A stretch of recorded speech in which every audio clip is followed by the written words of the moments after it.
મિત્રો, નવજીવન ન્યૂઝમાં આપનું સ્વાગત છે. આજથી થોડાક દિવસ પહેલા સ્થાનિક સ્વરાજ્યની ચૂંટણી ગુજરાતમાં યોજાઈ હતી. કેટલી બેઠકો પર તાલુકા પંચાયતની જે સ્થિતિ હતી તે ભારતીય જનતા પાર્ટી અને આમ આદમી પાર્ટી વચ્ચે ટાઈ પડે તેવી હતી. પણ આમાં પણ ભારતીય જનતા પાર્ટીએ એ તાલુકા પંચાયતો કબજે કરી છે. આપણી સાથે આમ આદમી પાર્ટીના પ્રદેશ પ્રમુખ ઈશુદાન ગઢવી જોડાયા છે. તેમની સાથે સીધી વાતચીત કરીશું. એવી તો શું કચાશો રહી ગઈ કે આમ આદમી પાર્ટીને એ તાલુકા પંચાયતની સીટો છે તે ગુમાવવી પડી? શું કારણો તેઓ માની રહ્યા છે તેમની પાસેથી જ આપણે સીધા સમજીએ. ઈશુદાનભાઈ, શું કહેશો? તાલુકા પંચાયત, જિલ્લા પંચાયતની ચૂંટણી આ વખતે સ્થાનિક સ્વરાજ્યની યોજાઈ. આમ ઓવરઓલ આમ આદમી પાર્ટીનું પહેલા કરતાં સારું પરફોર્મન્સ કહી શકીએ, કેમ કે શૂન્યમાંથી સર્જન થયું છે. પણ કેટલીક એવી તાલુકા પંચાયતની બેઠકો હતી કે જ્યાં તાલુકા પંચાયત આમ આદમી પાર્ટીની બની રહી હતી ને ભારતીય જનતા પાર્ટી અંતિમ ઘડીએ જે રીતે કબજો કર્યો છે, આ બાબતને કઈ રીતે જુઓ છો? નહીં, આમ આદમી પાર્ટીએ ગયા ચૂંટણી કરતાં 10 ગણું વધારે પરફોર્મ કર્યું. પહેલી વસ્તુ, આ ગુજરાતની જનતાની જીત છે, બદલાવની જીત છે. બીજું કે જ્યાં જ્યાં આમ આદમી પાર્ટીના જે તાલુકા પંચાયતો બની રહી હતી, કેટલીક જગ્યાએ ભાજપે જોડતોડ કરી, FIRઓ કરી, ઉપાડી લઈ જવાની કોશિશ કરી. અમારે તો ત્યાં જુનાગઢમાં તો એવું થયું હતું કે ભાઈ એને હાઈકોર્ટ સુધી અમે ગયા હતા, હેબિયસ કોર્પસ કરીને પછી એને આદેશ આપ્યું. એટલે આ સત્તાનો દુરુપયોગ છે, કરે છે ભાજપ.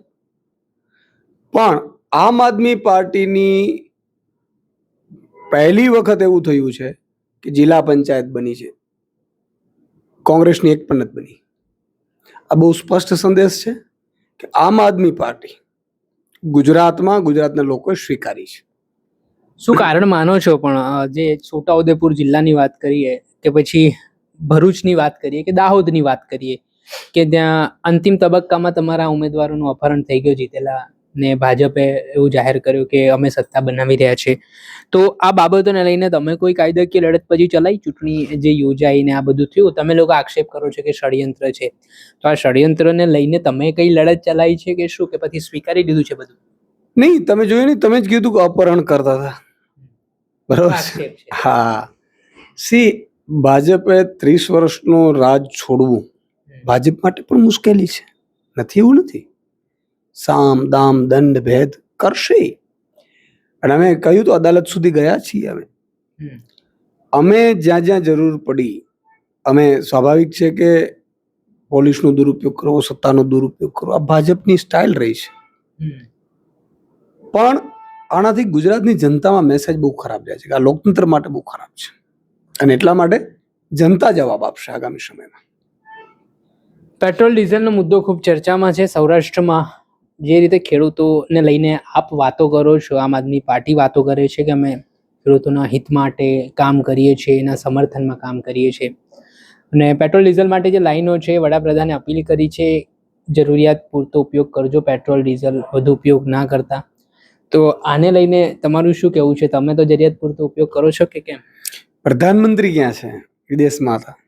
અહીંયા ના પાડી કોઈ વિદેશમાં જવાનું, પોતે કે ચલો માની પણ લઈએ કે ભાઈ આપણે ડિપ્લોમેસી એમાં આપણે કરવું પણ ના જોઈએ.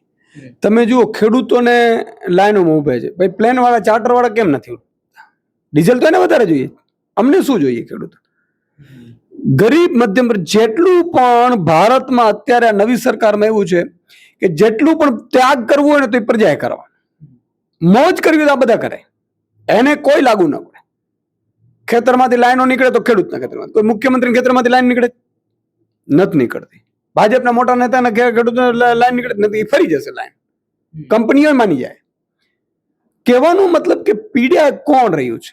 આજે અપીલ કરે, લાલ બહાદુર શાસ્ત્રીજી અપીલ કરી હતી અન્ન છોડવાની, પણ એમણે હમણાં પત્નીને પૂછ્યું હતું કે આપણે એક દિવસ ઉપવાસ કરી શકીશું એકટાણો? એને હા પાડી એટલે એને અપીલ કરી, અને અપીલ કરી આખો દેશ અન્ન છોડી દીધું એક ટાઈમ.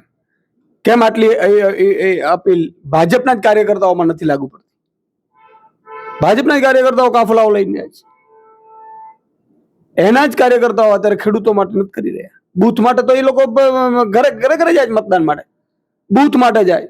અરે મતદાન કરજો, નહીં તો આમ થઈ જશે, તમ થઈ જશે, ને આપણી આબરૂ વહી જશે, જ્ઞાતિની આબરૂ વહી જશે. આ પેટ્રોલ ડીઝલ નથી મળતા તો કયા ભાજપના નેતાએ ખેડૂતને એમ કીધું ભાઈ તું મારા જ્ઞાતિનો છે, મારી આબરૂ વહી જાય તને જો ડીઝલ નહીં મળે? કોને કીધું? વાતો કરવી છે. આજે તમે એ કહેતા હતા કે ભાઈ રૂપિયો ડાઉન થાય, રૂપિયો નથી, પ્રધાનમંત્રીની ગરિમા કરે છે, નીચે જાય છે. ક્યાં પહોંચ્યો રૂપિયો? શું કરી રહ્યા છે આપણે? મને લાગે છે કે દેશ બચાવવો બધાની જવાબદારી છે, માત્ર ઈશુદાન ગઢવી કે આમ આદમી પાર્ટીની નથી. એક એક નાગરિકની, એક એક સ્ટુડન્ટની, એક એક જનજીની જરૂરિયાત છે અને એની જવાબદારી પણ છે. ભાજપ તો કહે છે રાષ્ટ્રહિતનો અપીલ છે, એમાં વિપક્ષનું સમર્થન છે કે નહીં? રાષ્ટ્રહિતની વાત એમણે કરી છે, સોનું ન હું ખરીદ. તો એમ કહું છું, ચાલો હું તો નથી જ કરી રહ્યો સોનો હાલો, પણ ઈ તો બંધ કરે. વિદેશ પ્રવાસે એ લોકોએ ના પાડી, ના, નહીં જવાનું. એ જાય, એના નેતાઓ જાય. એટલે કે એમણે કીધું કે ભાઈ ગાડીઓ ન ચલાવો તો ઘરેથી કામ કરો, તો પ્રજાએ કરવાનું. ભાજપના નેતાને લાગુ ન પડે. ભાજપના નેતાઓ પણ કાપલા સાથે જાય. તમે જાઓ તો કરો, રિપોર્ટિંગ કરો કે ભાઈ કાપલો ક્યાં થયો. ઈ જ લોકો, મારું કહેવાનું ઈ છે કે લાગુ તો પેલા ઘરે પાડવું જોઈએ ને એને. આજે તમે પ્રજા બસ લાગુ કરે, પ્રજાને કઈ નહીં મળે. અને પ્રજાને પાછું શું કરવાનું? તમે વિચાર કરો, પાર્કિંગમાં મિસ્ટેક ઈ કરે અધિકારીઓ, ભાજપના નેતાઓ પાર્કિંગ ન આપે. તમારે ક્યાંક મેડિકલની બાજુમાં તમારે બાઇક રાખવી છે, સ્કૂટી રાખવી છે, તમે મેડિકલ દવા લાવો, ઈ પેલા તો 10 સેકન્ડમાં તમારી સ્કૂટી ઉપડી ગઈ હોય. એમાં એ માસ્ટર છે, એમાં એની માસ્ટરી છે. કેમ ભાઈ? એમાં તમારી માસ્ટરી છે, એટલું કામમાં કેમ નથી ભાઈ? દાખલાઓ કરવા તો તમે લાઈનમાં ઉભો, કઈક ચૂકવવાનું હોય તમે લાઈનમાં ઉભો, બિલ ભરવા તમે લાઈનમાં ઉભો. પણ એને જો કરવાનું હોય, તમે જુઓ સીસીટીવી અહીંથી સીલ ન બાંધ્યો હોય તો સીસીટીવી માં આવી જાય, તમારા ઉપર મેમો આવી જાય, તમે કારણ કે વસૂલ કરવો છે એટલે. તો એવી રીતે પોલીસ કેમ ઘરે નથી આવી જતી ભાઈ? વિદેશમાં પોલીસ આવી જાય છે ફોન ઉપર કે ભાઈ શું સુરક્ષાનું કામ કરે છે પોલીસ. મારું કહેવાનું એ છે કે આ સરકારને બદલવાની જરૂર છે, તો બધું થઈ શકે. અને પ્રજાએ બદલવાની છે. જો પ્રજાને આજ શાસન જોતું હોય તો બીજું કંઈ કરી ન શકીએ આપણે. તમે 2027માં દાવો કરી રહ્યા છો કે સરકાર બનાવીશું ગુજરાતમાં, પણ વાત રહી સંગઠનની, તો આમ આદમી પાર્ટી પાસે હજી પણ એ પ્રકારનું સંગઠન ગ્રાઉન્ડ લેવલે નથી જે અન્ય પાર્ટી પાસે છે. તો કઈ રીતે તમે સરકાર છે તે ગુજરાતમાં બનાવશો? કેમ કે જે મહાનગરપાલિકાઓને જે સ્થાનિક ચૂંટણી આવી, આ Bharatiya Janata party 100ના strike rate સાથે મહાનગરપાલિકાઓમાં જીતી છે એવી હાલત છે. 100ના સ્ટ્રાઇક રેટ નથી, બહુ ઓછું છે. બીજું કે મેં કીધું અલ્ટિમેટલી પ્રજાએ સમજવાનું છે, સંગઠન પણ પ્રજામાંથી જ આવશે. અમારું સંગઠન ક્યાંક કચાશ હશે તો અમે બનાવવાનું શરૂ કર્યું છે. વિધાનસભા વાઇઝ 182 વિધાનસભા વાઇઝ અમારી અત્યારે મિટિંગો થઈ રહી છે, 26 તારીખથી લઈને 4 તારીખ સુધી. નવું સંગઠન આખું જ્યાં જ્યાં જરૂરિયાત છે બદલી રહ્યા છે, કરી રહ્યા છે. પણ કહેવાનો મતલબ એ છે કે પ્રજાએ પણ સ્વયંભૂ પણ જાગવું પડશે. મતદાન કરવા એ નહીં નીકળે. 40% લોકો ગુજરાતમાં મતદાન કરવા નથી નીકળતા, નીકળવું પડશે. એને પોતાના હક અને અધિકારનો ઉપયોગ કરવો પડશે, નહીં તો દુશાસનો આવી જશે ભાઈ. પછી ચીરણ થશે, પછી આપણે 5 વર્ષ જોતું રહેવું પડશે. અચ્છા, પેટ્રોલ ડીઝલના ભાવો પણ દિવસે ને દિવસે વધી રહ્યા છે. આમાં સામાન્ય જનતાની સ્થિતિ ખૂબ કફોડી બની રહી છે, મધ્યમ વર્ગની. તો આ પરિસ્થિતિને કઈ રીતે જુઓ છો? છેલ્લા થોડાક સમયથી હજી વધી શકે છે એવું અનુમાન લગાવવામાં આવી રહ્યું છે, એટલે લોકોના ખિસ્સા ઉપર તેની સીધી અસર પહોંચશે. પગાર નથી વધી રહ્યો લોકોનો સામે. ઈ પેટ્રોલ ડીઝલની તંગી આવી કઈ રીતે, ભાવ વધ્યા કઈ રીતે? આ લોકો કેન્દ્ર સરકાર એવું કહે છે કે ભાઈ કંપનીઓ લોસમાં જાય, કંપનીઓ પ્રોફિટમાં જાય છે. છેલ્લા 6 મહિનાને કાઢી લ્યો, પ્રોફિટમાં જાય. 1 લાખ કરોડ રૂપિયાનો લોસ બતાવે. બીજું ના એ ઓફિશિયલી આંકડા છે. બીજું કે એ લોકો કહે છે કે ભાઈ યુદ્ધના કારણે પેટ્રોલ ડીઝલની તંગી છે. તો રશિયા તો આપવા માંગે છે, સસ્તા ભાવે રશિયા આપવા માંગે છે. કેમ આપણે રશિયા પાસેથી નથી લેતા? ટ્રમ્પ ના પડે તો આપણે 140 કરોડ નાગરિકોને સન્માનને ઠેસ પહોંચાડી દેવાની. જે દેશમાં યુદ્ધ છે એ દેશોને તકલીફ નથી, આપણે કેમ છે ભાઈ? એનો મતલબ એ થયો કોકથી આપણે દબાયેલા છીએ. કેમ રશિયા ઈરાન આપવા માંગે છે, આપણે કેમ તેલ નથી લેતા? લઈ લ્યો, કાલે ઓકે થઈ જશે. નથી લેતા તો એ યુદ્ધની વાત કે આપણો પ્રોબ્લેમ છે.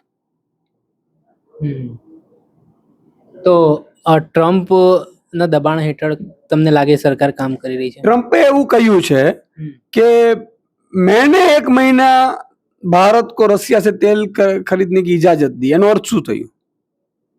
ઈ આજે ઇજાજત દેવા વાળો દેવા કોણ છે? આપણે તો વિશ્વગુરુ બની ગયો દાવો છે. એટલે એ જ કહું છું ને. તો વિશ્વગુરુમાં ટ્રમ્પને આપણે કહી દેવાનું બે જા ભાઈ, નથી કહેતા આપણે. તો કારણ આપણે વિદેશ પોલિસી નબળી છે. અત્યારે આપણે બધા દેશો સાથે બગાડી ચૂક્યા છીએ. એવું છે. અચ્છા, મારો છેલ્લો પ્રશ્ન, જે રીતે પરિસ્થિતિ હાલ નિર્માણ થઈ છે, આમ આદમી પાર્ટી એ પંજાબના સેલિબ્રેશનની જીતને લઈને સેલિબ્રેશન કર્યું છે. તમે કીધું 50% જીત મળી છે પંજાબમાં આમ આદમી પાર્ટીને. આટલો વિકાસ કર્યો છતાં 50% ઉપર જીત મળી, એટલે સારો વિકાસ કર્યો તો 80-90% જઈ શકતી હતી વાત. તો આવું કેમ? ના 50%માં એક બાજુ આમ આદમી પાર્ટી છે ને એક બાજુ આખા બધા છે. સમજ્યા તમે? 50% મત એટલે પૂરા થઈ ગયા ને. બાકી બધા અકાલી દળ આવે, કોંગ્રેસ આવે, ભાજપ આવી જાય બધા. અને અપક્ષ કરતા ભાજપનું સ્ટ્રાઇક રેટ ઓછું છે. એટલે એ રેશિયો આમ જો તો 100% ગણાય ને. બધે આમ આદમી પાર્ટી છે. શહેરોમાં આમ આદમી પાર્ટી પહેલી વખત 5 મેયર બનાવે છે, 6ઠામાં અંગ પડી છે. બરોબર છે. એટલે કહેવાનો મતલબ એ છે કે પંજાબમાં તો આમ આદમી પાર્ટીએ બધી પાર્ટીઓને સુપડા સાફ કરી નાખ્યા. અહીંયા વડોદરાના એક શહેર પ્રમુખનું નામ આવ્યું છે. આઈબી આજે થોડા દિવસ પહેલા સોશિયલ મીડિયા પર એક ફોન કોલ કરવામાં આવ્યો કેજરીવાલને, ને એ મુદ્દો પણ ચર્ચામાં આવ્યો. તો હવે ઘરમાંથી જ આ પ્રકારની સ્થિતિ નિર્માણ પામી, તો એને લઈને આપનું શું કહેવું છે આરોપ પ્રત્યારોપ વચ્ચે? એમાં તો જો એ અમારા માટે પણ શોકિંગ છે. હજી ડિટેલ બહાર આવ્યા પછી અમે એકવાર ચેક કરીશું, પછી ખબર પડશે. ચોક્કસથી ખૂબ ખૂબ આભાર. આ હતા આમ આદમી પાર્ટીના પ્રદેશ પ્રમુખ યશોદાન ગઢવી. તેમણે અલગ અલગ મુદ્દે પ્રતિક્રિયા આપી છે, અને આજે આમ આદમી પાર્ટીના પ્રદેશ કાર્યાલય ખાતે પંજાબની જીત પર જશ્નનો માહોલ હતો, ને આજે ઢોલ નગારા વગાડીને આ જીતને વધાવવામાં આવી. ને ગુજરાતની જનતાને પણ આમ આદમી પાર્ટીના જે પ્રદેશ પ્રમુખ છે તેમણે અપીલ કરી છે.